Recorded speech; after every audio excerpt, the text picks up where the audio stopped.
The XFL is going to be the extra fun league.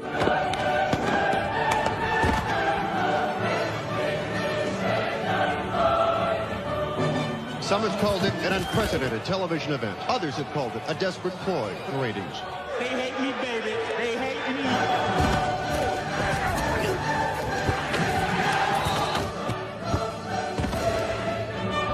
The XFL is accused of selling out the dark side of gratuitous violence, tawdry titillation, lousy football, and scripted low-life garbage. Get up and get out there! Anything McMahon touches turns to you-know-what. This will be a blast.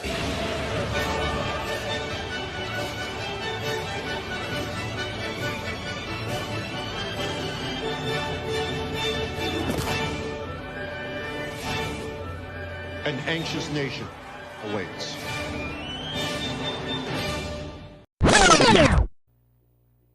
And as we all remember well, 20-some years ago, that did not end well. Greetings, everybody. This is Greg James, and you are listening to XFL America Radio, broadcasting from here in Japan, of all places. I am also the host of the Gridiron Japan podcast and from the 55-yard line on the Sports History Network. And with this new podcast, with this episode, we're going to talk about, for the next half hour, we're going to talk about the XFL, where it was, where it's been, where it's going, and kind of look back and answer the question, try to at least answer the question, and more speculate probably than anything, is it going to make it this time? Now, we all remember, I don't know, probably a lot of people who are listening here may not even have been alive when the first XFL came out. And obviously XFL 2.0 lasted all of 5 weeks, which I'm going to be honest with you, I kind of missed because, a lot can happen in 5 weeks. And for all of us, the world changed a lot in 5 weeks back in 2020. So I am here. Like I said, I'm sitting here in my little studio here in Japan, and kind of looking at all the news articles that I'm reading on this new version of the XFL. And I'm going to be straight up with you. I'm kind of a critic of spring football in general. I want to see it succeed. However, with that said, being 55 years old, I've never seen it succeed. The USFL did well last year, obviously. XFL 2.0 was really doing great up until the pandemic. And so as much as I like to say, well, the XFL 2.0 failed, the reality is it did not fail. It call it a tie. Could it have succeeded? Yeah, I think it could have succeeded 2.0. With that said, the pandemic shut everything down, and that's kind of a giant what if question. And we all know what happened with XFL 1.0.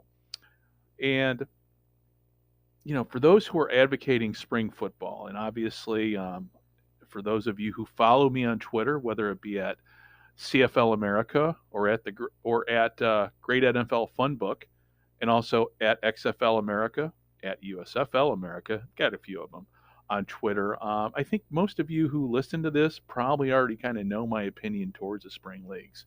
I'm all for it, but the problem is it's never worked. And so the question I have kind of going into this season, and it's been hard trying to search out I've not found too many people that have been kind of critical of what's going to happen this time around. Now, we do know that the third version of the XFL is completely unrelated, other than name-wise, to what has come in the past. But my questions kind of revolve around business plan. Now, we did see with the AAF and also with XFL 2.0, there were a lot of people in the stands. I mean, attendance I don't think was an issue. But those are the hardcore spring football fans in markets that don't have football teams. So the question is for somebody like me, who is originally from Chicago, okay, how does, I don't have a team in the league. So why should I get excited about it? Now, with that said, the same could have been said some 60 years ago when the American Football League started, and we all know how well that did and how it forced a merger with the NFL. But that is one instance in 60 years where a league succeeded far beyond what anybody expected it to. For most of these new leagues, it ends in failure, plain and simple. Spring football is something that everybody has kind of beat their head against the wall trying to figure out. And I think that there's been enough failures at this point here in 2023 that I would hope that Redbird Capital has kind of figured it out. They've got some great ideas. They've got a lot of money behind them. I'm expecting everybody, unlike the AAF, I'm expecting everybody to get paid. There's also the template with the USFL that was successful.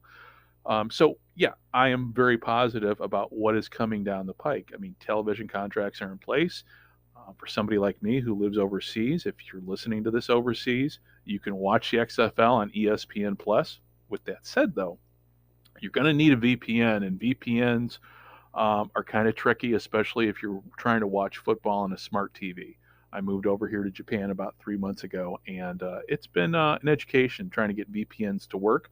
I think I finally cracked that nut with, and I don't really like to do shout outs to companies, but the one that I use is ExpressVPN. It has allowed me to watch ESPN Plus and far from home. But the vast majority of people that are listening to this are going to probably be in the United States. So watching it on ESPN, obviously, they are going to be on free over-the-air TV. I am very much a cord cutter if possible, but the fact remains is we are in a streaming age now where if you want to watch a game, you're going to have to pay for it, unless it's streaming over the air in your hometown. But even then, and that's a whole nother subject, even with free over the air TV, that's kind of going away too. So streaming is the wave of the future. We saw with the NFL ditching DirecTV, thank God, and going to YouTube TV.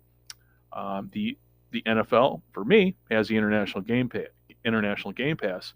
So for me, I have no other choice but to stream games, including the X League here in Japan, which if you've listened to Gridiron Japan, we talk about quite a bit, and all their games are available via streaming. So the internet is the wave of the future that I'm 55 years old, and I'm one of the old fogies now that listen to podcasts, and I'm kind of that old man shaking his fist, kind of saying, hey, get off my lawn. But I'm old enough to remember when the streaming, what we have now, was even where I'm sitting at in Japan with my laptop, with my monitors, with my headphones on a wire.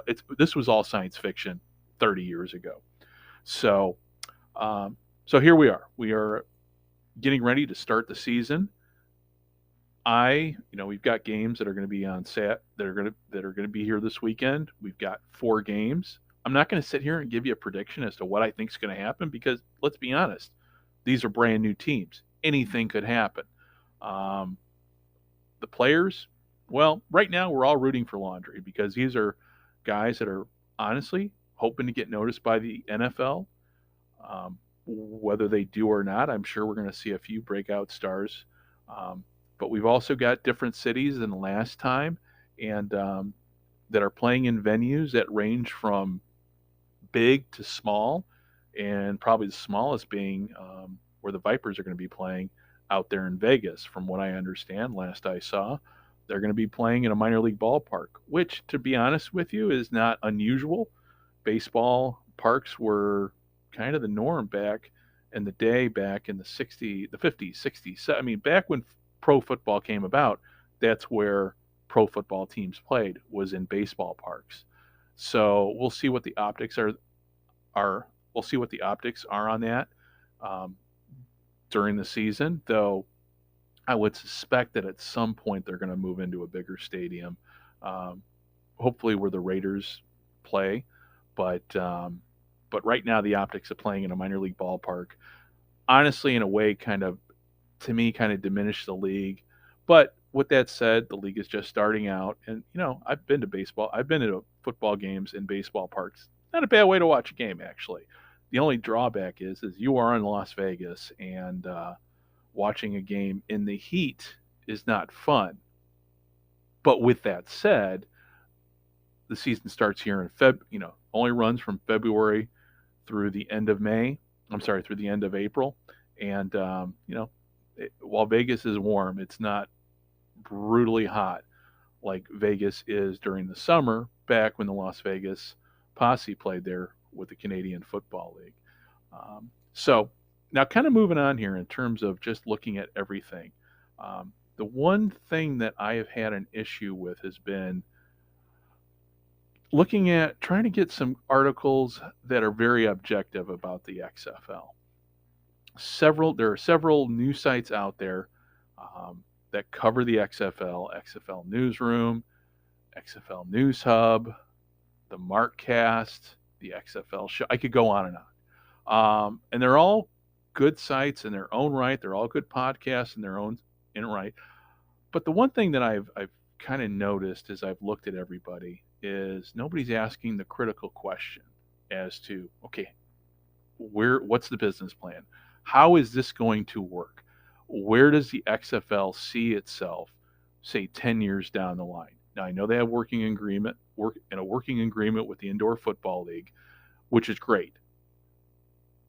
But I have yet to see a plan other than, hey, but The Rock, which is fine. Everybody keeps saying, every time I brought this up is I don't see how everybody keeps just saying, but The Rock, which is great.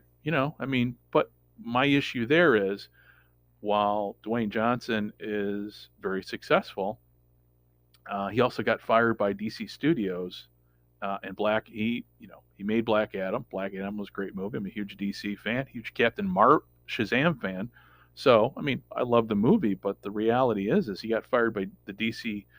Black Adam failed, period. It failed despite all his proclamations and everything that, he was going to revive the DC EU, which I was hoping he was going to. But what we got was kind of a mediocre mid-level comic book movie that cost a lot to make and ultimately basically kind of killed the DC EU as we know it. And I had high hopes for it, but I was disappointed that he was fired, that we're not going to have Henry Cavill come back as Superman, but yet we've got the Flash movie coming out, and that's going to reset everything. So we'll see with that. So that's my main thing is kind of with, nobody's asking the hard questions. Nobody's saying, hey, why is this going to work this time? Because we have seen example after example after example of outdoor leagues that have utterly failed. The AAF being probably the biggest example in most recent memory. And at times I get kind of an AAF vibe, but at the same time, I also know that there really is money behind this. Guys are going to get paid. This is not going to fail like that did, because that was a complete house of cards. XFL version 2.0, well, that was, up until that point where it shut down, could be called a success. But the problem is it stopped mid-season. It didn't get all the way to the end. And just to me, there were more. It's kind of like the question, what if Bo Jackson had not got hurt? We don't know. We don't know what would have happened with Bo Jackson's career had he not got injured in that playoff game when he was with the Raiders against the Bengals. That's a giant what if. Same thing with XFL 2.0. The world has changed greatly in the last 3 years. And so, the question I always have is, other than outside the Twitter sphere, is there a place for spring football? Is there really a demand for spring? Is spring football self-sustainable like the NFL is? Honestly, I don't know. The NFL tried to make spring football work. Back with the World League of American Football, NFL Europe, they couldn't make it work. They lost a lot of money. And the NFL, pretty much prints money at this point. And so that's where I give pause to anybody out there who says XFL 3.0 is going to be a success. Now, right out of the gate, yeah, there's going to be viewers, there's going to be people in stands, but in the long term, can this new league sustain itself? I've heard a lot of, seen a lot of things about, it should merge with the USFL, which honestly, the XFL 2.0 wanted to merge. There was talk about merging with the CFL, and way back when, that seems like that was, a decade ago almost, but it wasn't that long ago. That caused a lot of animosity between CFL fans like myself, based in America, and XFL fans. And the problem there was the XFL fans had no clue as to what the CFL was all about. And the CFL's rules and field dimensions are way different. And there was just so much out there that, hey, personally, I would have loved to have seen a merger between the two leagues. I thought, hell, I saw drawings of how we can make, diagrams of how we can make the fields work in the smaller stadiums in the States, and, kind of come to a compromise, because I think, when it comes to the CFL needs to change its ways. It is a dying league, and I'm not going to pull any punches there. I love it. I'm a huge BC Lions fan, much like Mark Reed at the Markcast. But at the same time, it is a league that has fallen way behind the times. I was in Montreal back in November, and just trying to find CFL merchandise was beyond hard. I found one hat, Montreal Alouettes hat, when I was in the old city of Montreal, but that was it. There was nothing, no marketing or anything. No, the marketing for the CFL is just outright horseshit. There is none, and it's a great league with great history, and the fact that the owners and the commissioner don't do what's in their power to promote the league is a shame. And there's a lot of great people who work for the league, who work for TSN, that I think deserve better. And now we have the XFL, and obviously the XFL and the USFL. None of these leagues are competing, and that's another thing that I keep seeing on the social media: USFL fans versus XFL fans versus CFL fans. Hey, bottom line is, and I'm a huge XFL critic, and I'm a huge spring football critic, but at the same time, I do realize that, we all want more football. The more football, the better. And if these leagues, which they don't compete head on, we've got the XFL for 2 months. There's a bit of an overlap with the USFL, but not much. And then we have the USFL there's a bit of an overlap with the CFL. But nobody's competing head on, much like the World Football League tried to compete head on with the NFL way back in the 70s. Another example of another league that failed spectacularly. So here we are. So my question is going into this first week is, how big are the crowds going to be? I have a feeling we're going to have good crowds, and the XFL is in markets that are in kind of in southern markets, so the weather is much better than it would be in a place like when the first XFL came about, was in markets like New York and Chicago, where, let's face it, February in Chicago is horrible. So, and that's whole nother issue too, when it comes to these spring leagues, is weather and markets. And unless you're playing in a dome in the north in February, nobody's going to go to your games. Yeah, you're going to get the hardcore guys that want to go see football, but the way technology is nowadays, you get a better seat in front of your TV. I know for me, hey, if given a choice between freezing my ass off in Soldier Field or sitting in my house watching the game on the 56-inch TV with all the food that I want to eat and all the amenities, I'm going to stay at home and watch the game. So who knows? Maybe the XFL is going to, just stay in these southern markets and become, be reliant on guys like me who just don't want to go out in cold weather and watch football up north. So I'm very interested to see not only how many people are sitting in the stands, but also the ratings. I imagine they're going to be strong, much like the first XFL. they were strong in the beginning, but it's only the beginning. And where the XFL ends up at the end with ratings will be the big tell. I think it'll be around a second year. I think it'll be around a couple years. But ultimately, will people not only show up, but will they stay around for football? And using baseball as an example, baseball's dying. So will the XFL kind of go the way of kind of fizzle out, much like seems like baseball is doing, at least in my opinion. But then again, I lived, prior to living here, I lived in Chicago as a Cubs fan, and Wrigley Field is always crowded. But when it comes to gauging the reality of sports and the fickleness of fandom, one only has to go to the South Side and to watch the White Sox play when they're in contention for a pennant to see how few people actually show up. So, but again, attendance is going to be an issue, but most importantly, ratings. When it comes to the product on the field, I am not worried about that, concerned about that at all. I think it's going to be a quality product. I think the football is going to be top notch, much like the AAF was, much like XFL 2.0, much like USFL was last year. The on-field product has really never worried me. After what the crap product that Vince McMahon tried to shill out back in 2001, now I'm not really too worried about that.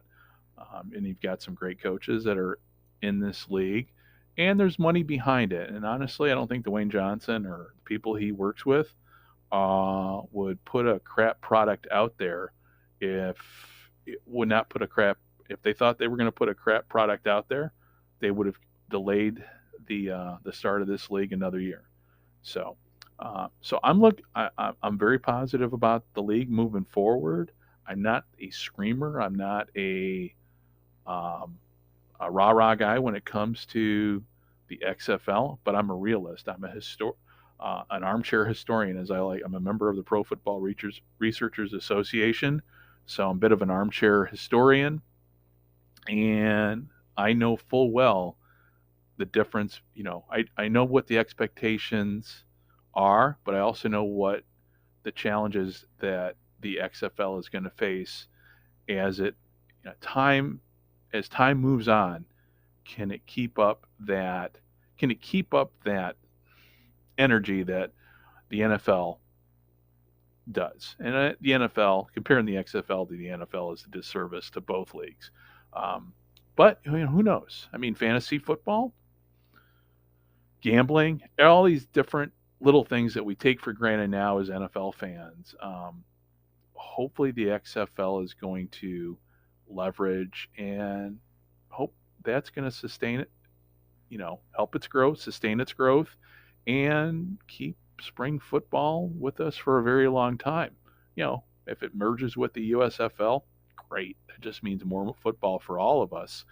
And, and whether the XFL merges with the CFL, that's a whole nother topic of discussion. But the reality of it is playing football in February up in places like Manitoba and Saskatchewan, pretty much a no-go. Just way too cold. So with all that said, hey, if you've stumbled upon this, thank you very much for listening, and you've gotten to the end here and listened to me kind of drone on. I'm not used to doing podcasts by myself, so my apologies for if this is kind of rough, maybe. And if you don't agree with me, that's fine. I would love to hear from you. You can find me on Twitter at XFL America. I'm also at CFL America, USFL America, and great NFL fun book. If you just like football nostalgia in general, I post a lot of stuff there. Also, my email is xflamerica@gmail.com. Again, my name is Greg James. Thank you very much for listening, and we will be talking to you next week.